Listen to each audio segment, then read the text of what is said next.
Bom dia a todos. É o nosso segundo bloco, a segunda hora do Manhã Noticioso e, como habitual, trazemos um tema para a reflexão. Hoje vamos falar sobre o ponto de situação da retoma das atividades nas instituições de educação de infância. Para o efeito, recebemos em estúdio Inês Bobotela, que é a chefe do Departamento de Promoção da Criança no Ministério do Gênero, Criança e Ação Social. Aqui em Saúde, desejo boas-vindas a este nosso espaço de entrevista. Muito obrigada e agradecemos pelo convite que a TV Mais endereçou ao Ministério do Gênero para falar desse tema bastante interessante e oportuno neste momento.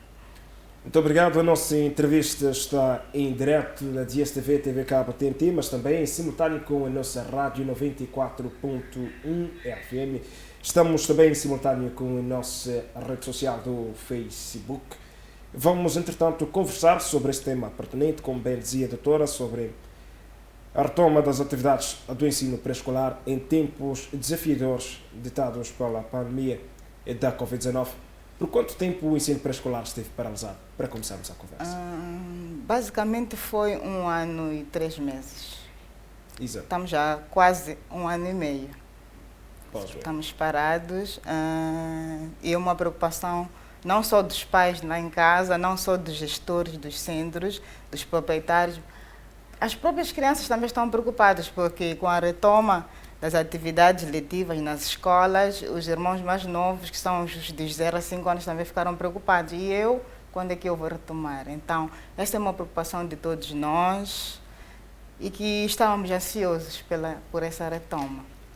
Mas antes mesmo de falar desse tema, eu gostaria, em primeiro lugar, de saudar a todas as crianças do mundo, em particular as crianças moçambicanas, pela passagem do seu dia, que foi ontem. É verdade que estamos em momentos de muitas adversidades, muitos problemas, mas sempre arranjamos um tempinho para festejar.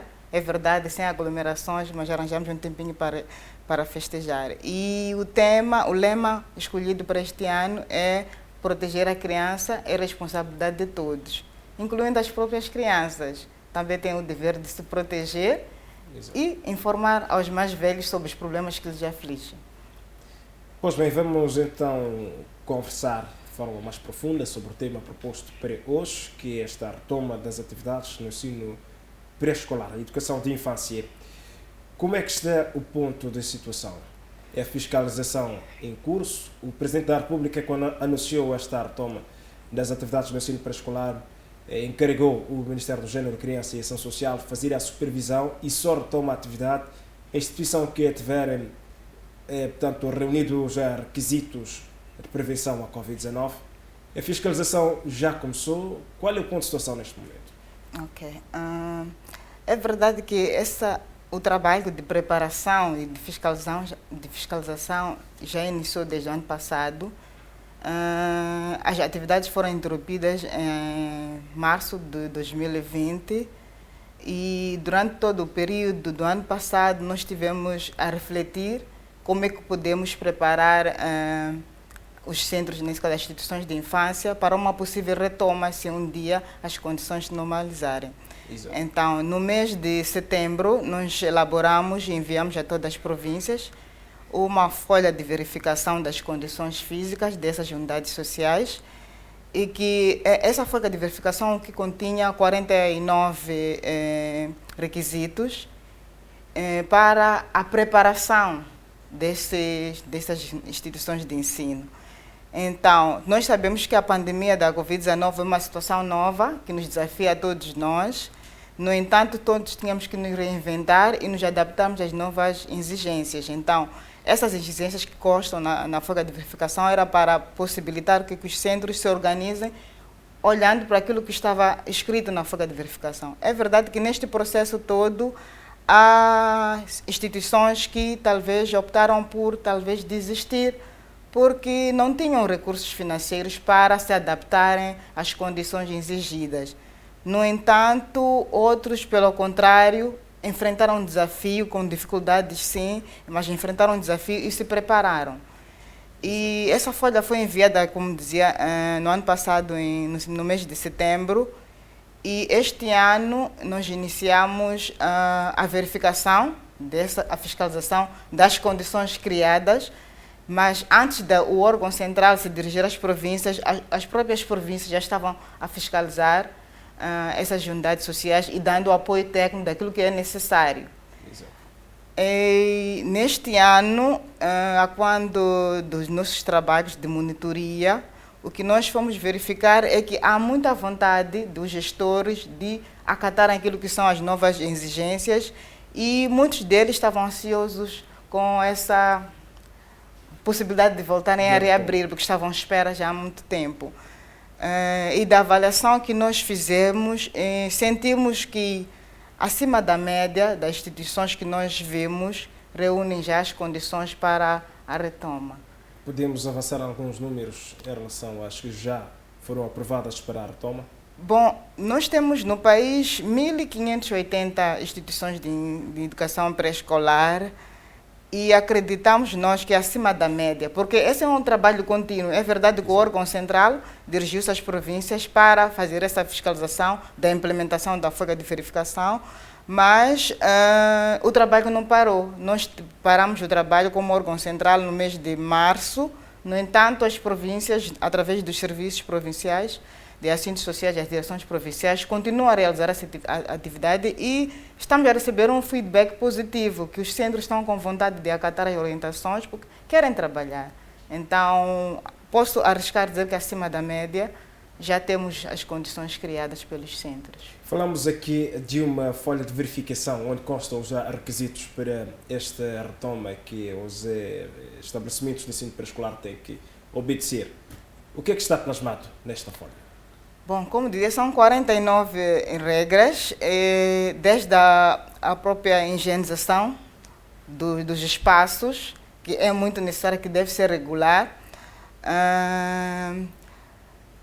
a medição da temperatura à entrada de todos os utentes das instituições, a demarcação dos espaços, estamos a falar de 1,5 m, se esta sala, por exemplo, cabiam, vamos lá, 20 pessoas, com a demarcação realmente vai ficar reduzida. Então, há necessidade de fazer a demarcação dos espaços. A adaptação também de algumas condições. Por exemplo, se nós tínhamos um sanitário com capacidade de entrar ao mesmo tempo, por exemplo, 5 crianças, então a recomendação é que de uma vez entrem apenas 2 crianças. Então, foram isolados alguns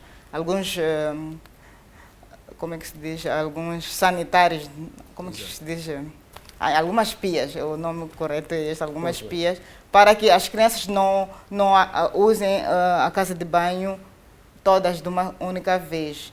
E a parte também dos refeitórios também foi garantido o distanciamento, a parte dos espaços em que há muita interação, estou a falar dos espaços onde as crianças têm atividades livres, com os brinquedos, nesse caso os pula-pulas, aqueles brinquedos todos do parque infantil. Nós recomendamos que haja o isolamento, não podemos usar neste momento, porque são atividades que obrigam que as crianças estejam muito próximas e não vão observar o próprio distanciamento. Então, são basicamente estas condições que foram lá exigidas. Lidar com crianças não é tarefa fácil. A obediência no que toca às medidas de prevenção à Covid-19 provavelmente será um grande desafio. Qual é a mensagem redobrada para os centros? A mensagem redobrada é que tanto os encarregados de educação em casa devem plantar essa sementinha de temos que mudar do novo normal em relação às crianças e também como explicar às crianças têm que viver no novo normal que já não podem exatamente, parecendo que não, as crianças escutam e retêm e as crianças aprendem imitando aquilo que são os nossos comportamentos, as crianças vão imitar. Se hoje eu estou a portar a máscara mal, a criança também vai fazer o que o adulto está a fazer. Então, se eu optar por um comportamento mais seguro, a criança também vai imitar. Então, acredito eu que se os pais também colaborarem lá em casa, essa atividade, esse novo normal não vai ser muito difícil nas instituições de infância. É verdade que os educadores também têm essa preparação, durante este período não pararam, também tiveram essa preparação do como é que vamos nos comportar daqui para frente quando retomamos as atividades. Não é fácil realmente lidar com as crianças, mas é possível. É possível. Falamos aqui de algumas instituições de ensino que não conseguiram reunir estes requisitos e desistiram. Quais são os mais difíceis de acatar nesta forma? Na verdade, não é o acatar, são as condições financeiras que os centros não têm. Nós sabemos que a maior parte dos centros privados funcionam em instituições que arrendaram de aluguer. Então, não são instituições, não são instalações próprias e que durante o período que estiveram parados só somaram dívidas, porque tinham que pagar a renda enquanto não estiveram a trabalhar. A atividade de educação pré-escolar, na sua maioria em Moçambique, é de caráter lucrativo, então muitos dos proprietários tinham as suas instalações alugadas. Então, não foi porque não acataram as orientações, mas foi porque não tiveram condições de se organizar, então preferiram abandonar e abraçar os desafios. Mas outros ainda, por gostar da atividade que eles realizavam, prometem no futuro breve, talvez se um dia a situação se normalizar, voltarem a abraçar esta causa, que é a proteção da criança. O fato destas medidas de prevenção à Covid-19 exigirem algum distanciamento físico entre as crianças poderá, em algum momento, reduzir o número de crianças que ingressam para as instituições de ensino pré-escolar? Sem dúvida, porque se a capacidade normal, por exemplo, de um centro infantil era de 100, estamos a falar do normal, a capacidade normal, com o distanciamento a observar vai ser reduzida. E das experiências que nós fomos vendo, se um centro infantil, por exemplo, tinha a capacidade normal de 50, com o distanciamento recomendado, estavam por aí na metade praticamente. Então é uma redução muito grande e nós percebemos as preocupações dos proprietários que nos todos os dias nos colocam como órgão de tutela desta área, mas sentimos que todos devemos proteger a criança, porque se não protegemos, corremos o risco de, num futuro breve, depois da reabertura, fecharmos se não observarmos essas condições que são exigidas. E, em particular, para o setor da educação de infância, nós vimos que na retoma as aulas para os outros níveis de ensino foi observado um regime misto, em que algumas aulas são ministradas à presença e outras à distância, neste caso em casa. Para o ensino pré-escolar não há esta possibilidade, ou há? Houve, na verdade, logo que suspenderam as atividades, houve centros que continuaram as atividades por um bom período, até então, embora são métodos que é um bocadinho difícil para uma criança daquela idade, daquela faixa etária, porque aprende com exemplos, aprende tocando o outro, aprende com aquela interação muito mais próxima do que crianças um bocadinho mais crescidas. Mas o menor número de centros continuaram com as atividades via virtual. Conforme dizia, não foi tarefa fácil, mas tentaram se reinventar desta maneira.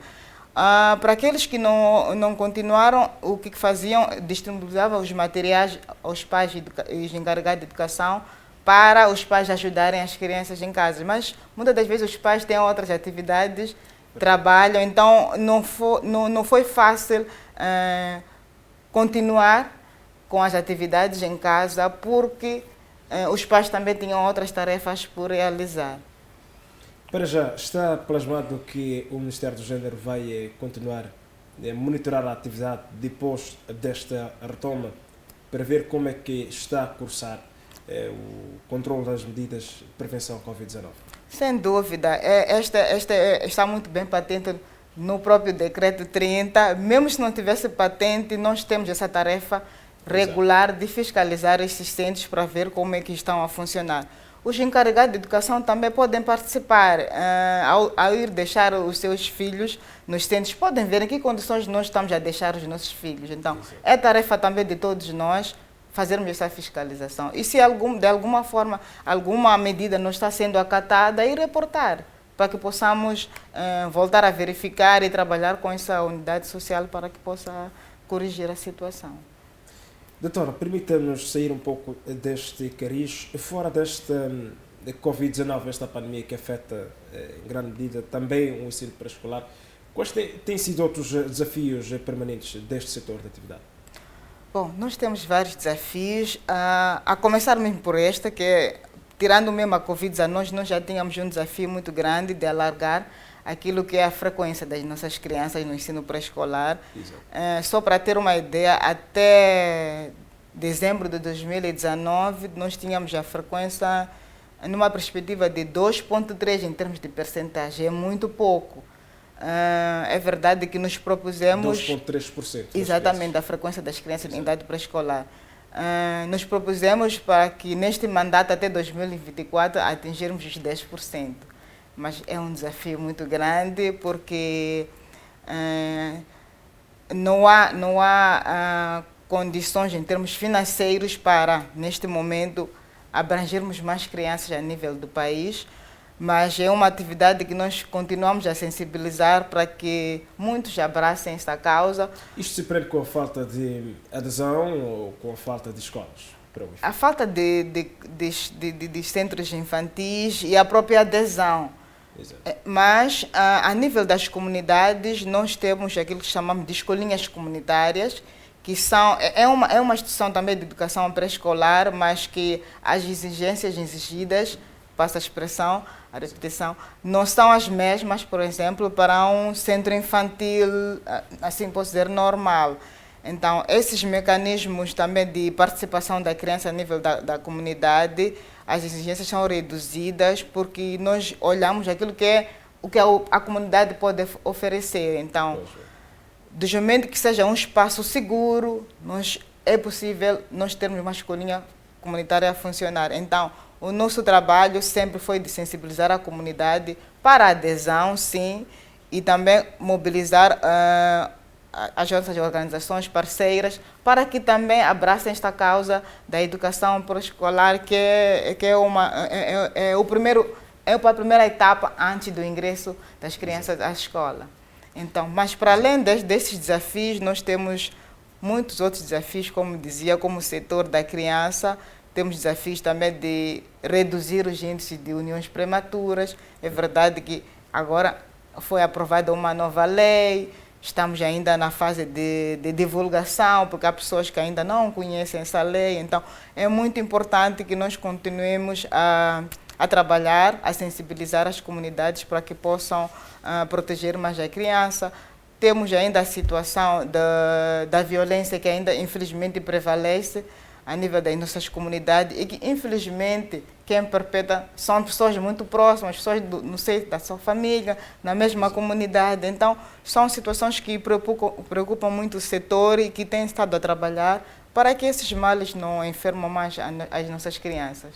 Só para encerrarmos aqui este nosso dossiê sobre a educação de infância, estávamos aqui a apontar algumas das dificuldades e falou da criação de algumas escolas de ensino pré-escolar nas comunidades.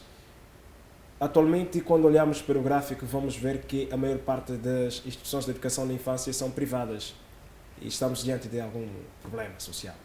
O que é que está a ser feito pelo Ministério do Gênero, Criança e Ação Social com vista à criação de mais centros de educação de infância?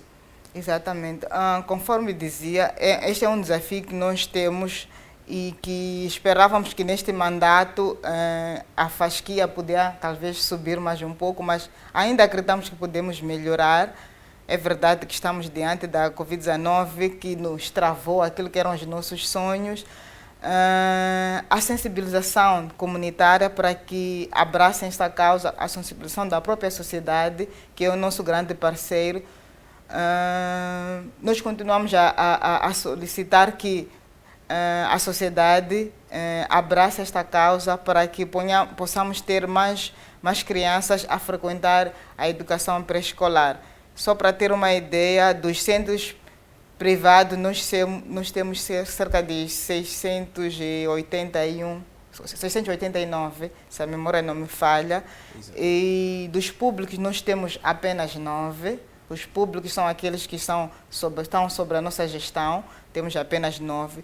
E em termos de escolinhas comunitárias, temos um universo de 873. Então, nós sabemos que a maior parte das crianças estão nas zonas rurais, quando comparados com as zonas urbanas, Por isso que a nossa tarefa mesmo é de sensibilizar para que tenhamos mais escolinhas comunitárias a funcionarem nas comunidades e que possamos ter maior número a aderir à educação pré-escolar. Então, esses são os nossos grandes desafios que nós temos como setor. Pois bem, podemos virar a página e olhar para outros condimentos que afetam tanto a nossa criança. Ontem celebramos a passagem do Dia Internacional da Criança. Falamos aqui de forma sumária daquilo que são os desafios e a necessidade de proteger cada vez mais a nossa criança em Moçambique. Há pouco tempo citávamos os casamentos prematuros. Como é que está hoje a situação dos casamentos prematuros em Moçambique? Bom, com a elaboração da primeira estratégia, porque foi a primeira estratégia que foi implementada e que agora está na fase de avaliação, trouxe-nos um despertar. É verdade que as uniões prematuras não eram vistas como uma forma de violência, como um problema que poderia talvez afetar a própria saúde da criança. Então agora despertamos, com a implementação dessa estratégia, houve o despertar da sociedade no geral e das próprias crianças que quando são obrigadas em algum momento a se casar prematuramente pelos seus próprios pais, elas até preferem fugir de casa. Temos vários casos dessa natureza.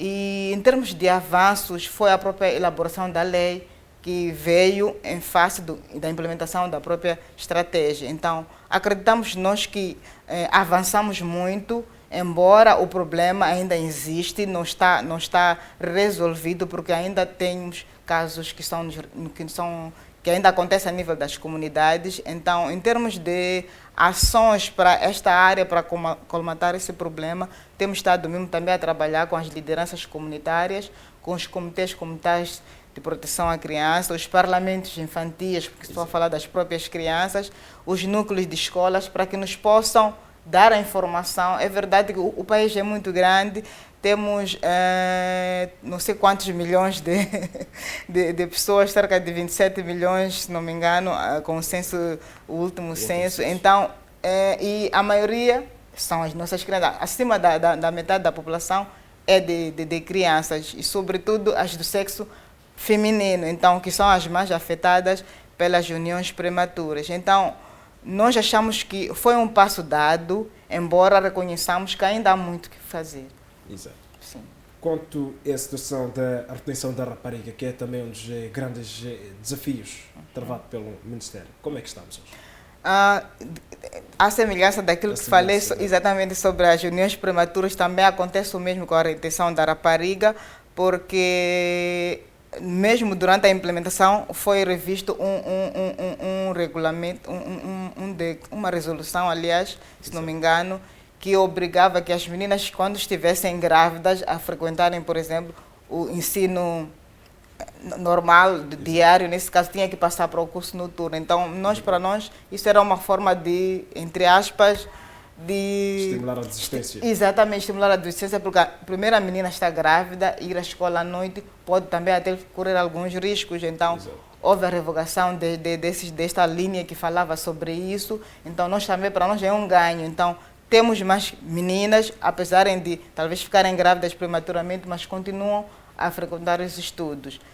No entanto, temos também crianças que, quando estão no casamento, os desafios são maiores, porque estando num casamento prematuro, as suas responsabilidades na família são maiores, não terá tempo nem cabeça suficiente para continuar os estudos. Então, ainda temos esses problemas, mas estamos a trabalhar. Vamos olhar também para aquilo que são os desafios conjunturais do país e que afetam em grande medida a criança, questões de vulnerabilidade, agora acrescida com essa crise humanitária que vivemos, decorrente da situação de Cabo Delgado, mas há um cenário já crónico de vulnerabilidade em Moçambique da nossa criança. Que ações estão a ser desenvolvidas pelo Ministério com vista a tirar cada vez mais este sufoco das nossas crianças? Obrigada. O Ministério do Gênero tem o seu braço executor, que é o Instituto Nacional de Ação Social, que implementa vários programas de proteção social.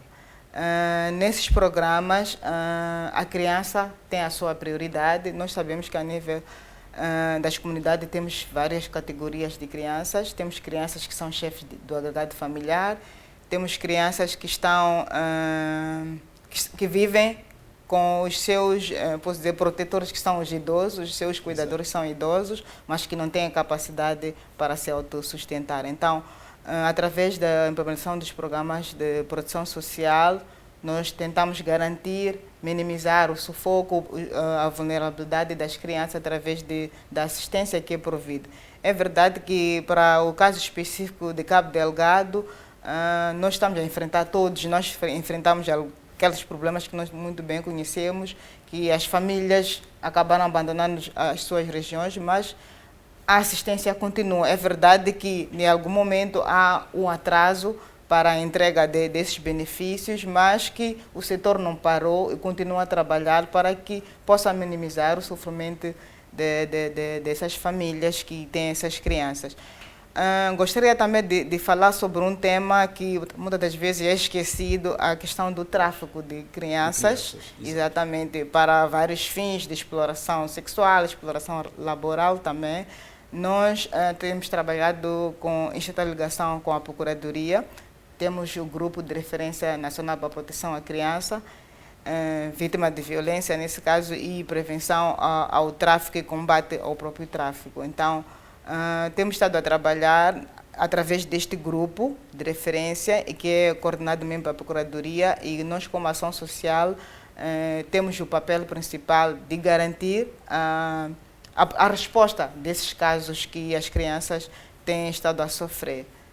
E garantir também assistência, mas não só garantir assistência, temos procurado também prevenir para que esses males não possam enfermar aquilo que é as nossas crianças, afetar aquilo que são as nossas crianças.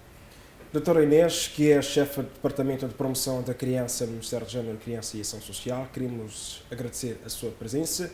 Estamos na reta final da nossa conversa, por isso convido a deixar as considerações finais. Muito obrigada. Eu gostaria, porque o nosso tema era mesmo da preparação, o ponto de situação da preparação, da retoma das instituições de infância. Eu gostaria de apelar aos gestores, aos pais encarregados de educação para termos calma. É verdade que ficamos muito tempo sem atividades. É notório que depois da aprovação do decreto, nesse caso, número 30, a preocupação é quando é que vamos iniciar. A partir do momento que foi dado o comando, daqui a pouco nós vamos realmente retomar. Ainda estamos a finalizar algumas questões técnicas para podermos ter esse retorno seguro das nossas crianças. Mas podemos ter uma previsão? Acredito que ainda ao longo desta semana podemos dizer algo, porque nós preparamos uma circular à semelhança daquilo que nós fizemos com a folha de verificação, mas agora que temos que retomar, há questões técnicas, porque a folha de verificação era mesmo para preparar as condições físicas, mas esta circular vem a apoiar aquilo que é a parte técnica, aquilo que é a adaptação das próprias atividades para o início das atividades no ensino pré-escolar. Então, o que nós queremos apelar aos pais é que tenhamos calma, que em breve, se calhar até ainda hoje, poderemos enviar essa circular para as províncias para que logo os nossos parceiros, os nossos colegas a nível local possam implementar. Doutora, muito obrigado pela sua presença e participação no nosso programa Manhã Noticiosa para falar de um tema que é de grande relevo na sociedade, tem que ver com o ponto de situação para a retoma das atividades nas instituições de educação de infância, é renovar o compromisso para uma próxima oportunidade. Muito obrigada. Estivemos a conversa com Inês Bobotela, que é chefe do Departamento da Promoção da Criança no Ministério do Gênero, Criança e Ação Social. O tema de hoje era subordinado ao ponto de situação sobre a retoma das atividades nas instituições de educação de infância. Para si que nos acompanhou da Rádio Mais, foi com enorme prazer que estivemos em sua companhia, contou com a sua emissão, e para si que nos vê da TV Cabo, TNT ou GSTV, vamos ter para um brevíssimo intervalo. Amanhã Noticiosa volta no seu terceiro bloco para o habitual espaço de revista de imprensa, mas também vamos continuar a olhar para o país, trazendo o pulsar do dia a dia dos moçambicanos.